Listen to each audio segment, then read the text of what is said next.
एक बहुत कंजूस आदमी था, गंगा जी नहाने नहीं जाता था इसलिए कि कहीं पंडित कुछ मांग ना ले। एक बार गांव के सब लोगों ने कहा कि सुनो जी, माघ का महीना चल रहा है, सब लोग नहाने जा रहे हैं, तुम भी प्रयागराज चले जाओ, नहा एक डुबकी तो लगाओ, सारी जिंदगी होगी तुम गंगा नहीं नहाए। तो सबने जिद की, पत्नी ने भी कहा जाओ। तो वो चुपके से गया। पहले तो देखा कहाँ भीड़ ज्यादा है और कहाँ भीड़ बिल्कुल नहीं।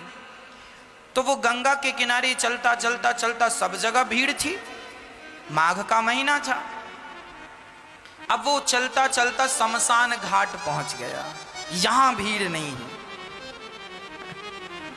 बोले यहां नहा लो तो यहां पंडा आएगा नहीं, नहीं तो पंडा नहा और पंडा खड़ा हो, चल निकाल कुछ दे, मेरे हाथ से पूजा करा, चल। गया जी में। अब बड़े प्रेम से वो शमशान में सोचा यहां कुछ नहीं है, कोई पंडों का झंझट नहीं है, कपड़े उतारा, चुपके से धीरे धीरे गया, कोई देख ना ले। वो बड़ा पैसे वाला था पर कंजूस बड़ा था। तो शमशान में जाके डुबकी गंगा जी में लगाया और भगवान शंकर तो शमशान में ही विराजते हैं। शंकर जी को लगा जरा आज इसके साथ थोड़ा खेला खेली कर लें, तो भगवान शंकर ही पंडा बन के आ गए। जैसे ही वो डुबकी लगाया और डुबकी लगा के ऊपर उठा तो शंकर जी खड़े, हाँ यजमान जी निकालो। अब वो घबरा गया, अरे तुम कहां से आ गए? अरे बोले हमारा ये ठेका है, यहां जो भी नहाता उससे हमें वसूली करनी होती है, चलो ले आओ। नहा लिया आपने, लाओ। अरे हम इसीलिए तो नहाए शमशान में कि कुछ देना ना पड़े। ना ना, यहां तो देना ही पड़ता, शमशान ही, यहां से तो बच के कोई जाता नहीं। अच्छा बताओ कितना लोगे? शंकर जी बोले देखो हम वैसे लालची तो नहीं है, पर तुम दो, कितना दोगे ये बताओ? उसने बोला 1 पैसा दूंगा।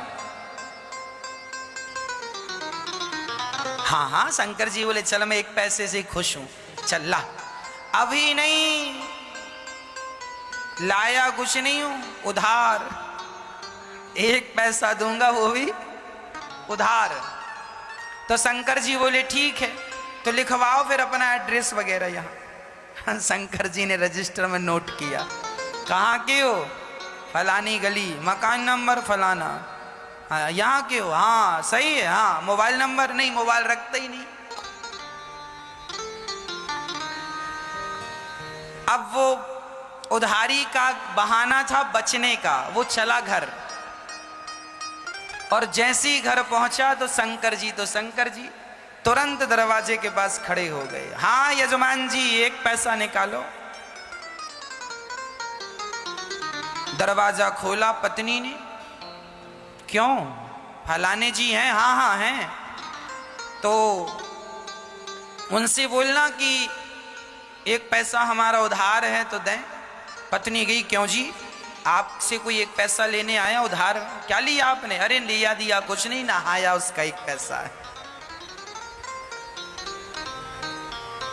तो यजमान जी ने पत्नी से कहा सुनो, कह दो कि घर पे नहीं है, जा। अब पत्नी गई, बोले मैं अभी तो कह के आई हूं कि घर। अरे कह देना, मैं भूल गई थी।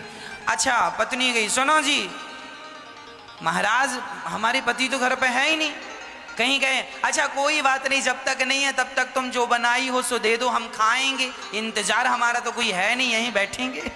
अब पत्नी को लगा हे भगवान ये खाएगा, और तुरंत दौड़ी दौड़ी गई, क्यों जी 1 पैसा नहीं देते तो वो खाने का भी बोल रहा है। खाएगा भी। तो यजमान जी बोले अच्छा एक काम करो, बोल दो कि पति की तबीयत खराब है।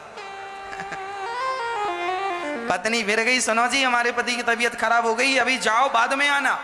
अच्छा तबीयत खराब हो गई? अरे हम डॉक्टर भी हैं, वैद्य भी, लाओ कहां था भाई? अब पत्नी फिर आई, सुनो जी कह रहा तुम्हारा इलाज करेगा। बोले इलाज पता नहीं क्या करता है, 1 पैसा तो अभी उतारा नहीं, इलाज करेगा तो पता नहीं कितना पैसा लेता है, इससे इलाज नहीं कराएंगे।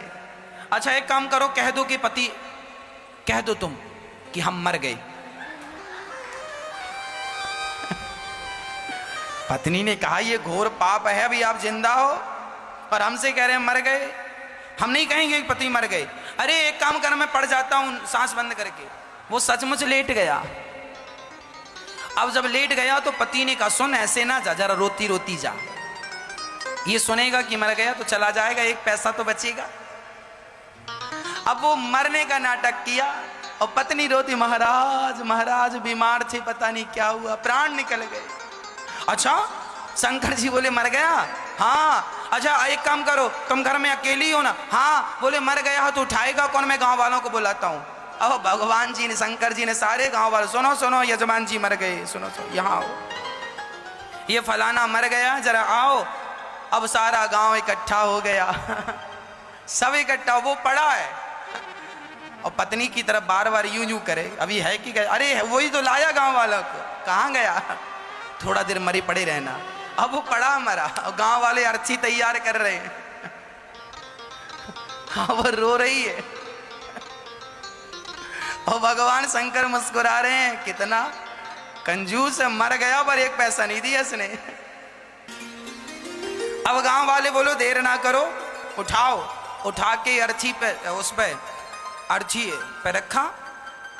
अब ले जाने लगी तो पत्नी ने पकड़ लिया, नहीं मरे नहीं मरे नहीं मरे, मत ले जाओ।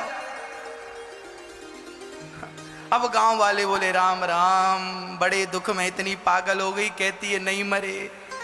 हाँ हाँ दुख में आदमी ऐसी कहता नहीं मरे।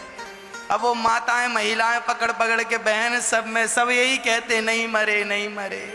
तुम सही कह रही हो पर मर गए, अब क्या करोगे? अब उसको पकड़ लिया। अब वो रोती रोती कहे क्यों जी आप ही क्यों नहीं कह देते हम नहीं मरे? अब गांव की महिलाएं उसको बिठाए और बढ़िया कह रही हैं सुन, सब ऐसे ही करते हैं, जब जिसके घर ऐसा होता ना, तू सच भाव में डूब रही है, मर गए हैं तो तुझे विश्वास नहीं हो रहा, सबको ऐसे ही लगता, किसी को विश्वास होता ही नहीं। अरे हम मजाक नहीं कर रहे, वो नहीं मरे। क्यों जी आप ही क्यों नहीं कहते कि हम नहीं मरे? पर वो काहे को कहे कि मैं नहीं मरा? उसे लग रहा था कि ये कब जाए और कब मैं उठ के बैठ जाऊं। पर शंकर जी आगे आगे। अब गांव वाले लेके चले। अब ये पत्नी बड़ी परेशान है, हे भगवान सचमुच ना फूक दें लोग। अब वो शमशान तक पहुंच गया, लेटा लेटा सांस रोक के धीरे धीरे सांस लेता। चिता सजाई गई और चिता पे रखा गया, फिर भी उसने नहीं कहा कि मैं नहीं मरा। तब शंकर जी ने कहा यजमान जी अब आग लगाने का नंबर है, अब मौका नहीं मिलेगा, अब बताओ लगा दें? फिर भी वो आंख ना खोले। तब शंकर जी समझ गए एक नंबर का कंजूस है ये। तब शंकर जी बोले अच्छा मैं किसी के भांग धतूरा से प्रसन्न होता हूं, आज मैं तेरी कंजूसी से प्रसन्न हो गया। चल बोल तुझे क्या चाहिए, क्या चाहता है? तो उठ के बैठ गया। बोले देना ही है तो कुछ मत दो, जो एक पैसे को कहा था वही छोड़ दो, वही छोड़ दो। शंकर जी ने कहा जा छोड़ा। वो अपने घर चला गया शंकर जी। तब से शंकर जी को भोला भंडारी कहने लगे, बड़े भोले हैं शंकर जी। उसको भी मिल ही गए। तो कंजूसी ऐसी ना हो। ईश्वर यदि हमें दिया है तो हमें जरूर देना चाहिए, क्योंकि परोपकार ही हमारा परम धर्म होता है ना। तो हम अहंकार ना करें कि हम कुछ हैं। हम कौन हैं? मैं केवल राम का दास हूं।